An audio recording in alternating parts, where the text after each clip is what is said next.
Precio del apreciado. Junto con mi esposa llamamos a nuestros sobrinos preciosos. Nosotros no tenemos hijos naturales, pero mis sobrinos son lo más valioso que el Señor nos ha dado para cuidar. Por eso son nuestros preciosos. Cada uno puede tener o no una escala de lo más valioso que tiene en su vida. Si tendrías que hacer una lista de lo más valioso que tienes, ¿qué pondrías en ella en primer lugar? Posiblemente algún familiar cercano, hijos, padres o cónyuge. Posiblemente alguno considera muy valioso haber conseguido la casa de sus sueños o estar en el trabajo que siempre quiso estar. El valor, según el diccionario, define el grado de utilidad o aptitud que tiene cada cosa para satisfacer necesidades y proporcionar bienestar o deleite.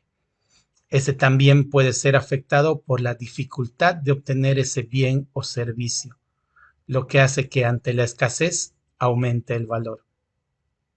Por otro lado, en nuestra época, eliminada ya la esclavitud, ya no le damos un valor económico a las personas y se proclama que la vida humana es invaluable. Pero, ante la pérdida de una vida en el trabajo o en algún accidente, se considera un monto de dinero como un resarcimiento del daño a la familia o el pago de un seguro de vida. De una u otra forma es ponerle un precio económico a esa vida.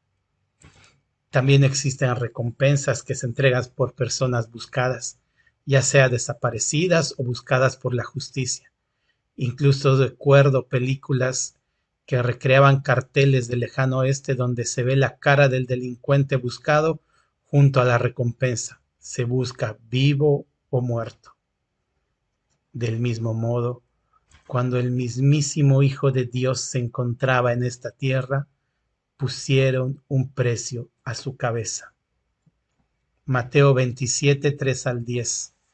Entonces Judas, el que le había entregado, viendo que era condenado, devolvió arrepentido las 30 piezas de plata a los principales sacerdotes y los ancianos, diciendo: Yo he pecado entregando sangre inocente. Mas ellos dijeron: ¿Qué nos importa a nosotros? Allá tú. Y arrojando las piezas de plata en el templo, salió y fue y se ahorcó.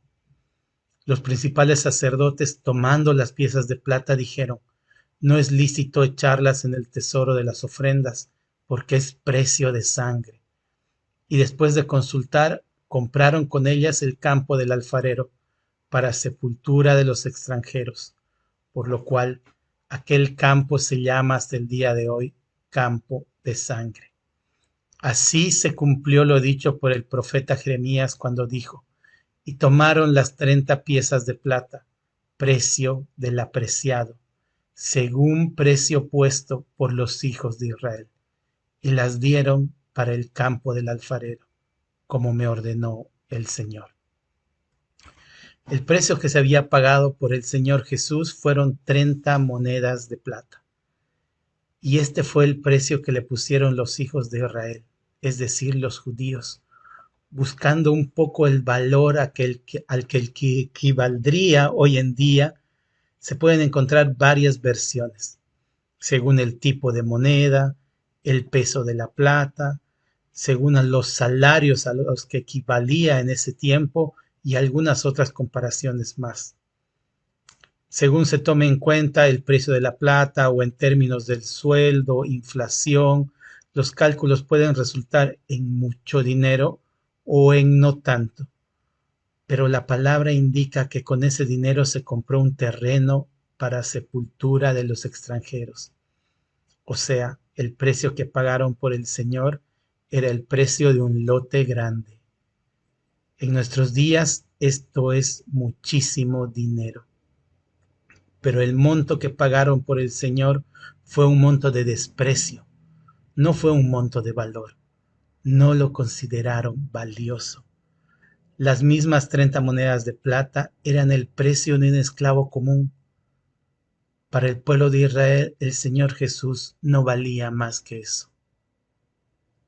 En la profecía que indica el precio que pagarían por el trabajo que había hecho el buen pastor, refiriéndose a Jesús, Dios incluso trata ese bajo precio con ironía diciendo, lindo precio con el que me han apreciado. Esto me hace pensar cuál es el precio que nosotros le otorgamos al Señor. ¿Cuánto vale para nosotros? ¿Vale tus oraciones de cada día? ¿Vale los minutos de tiempo para leer su palabra?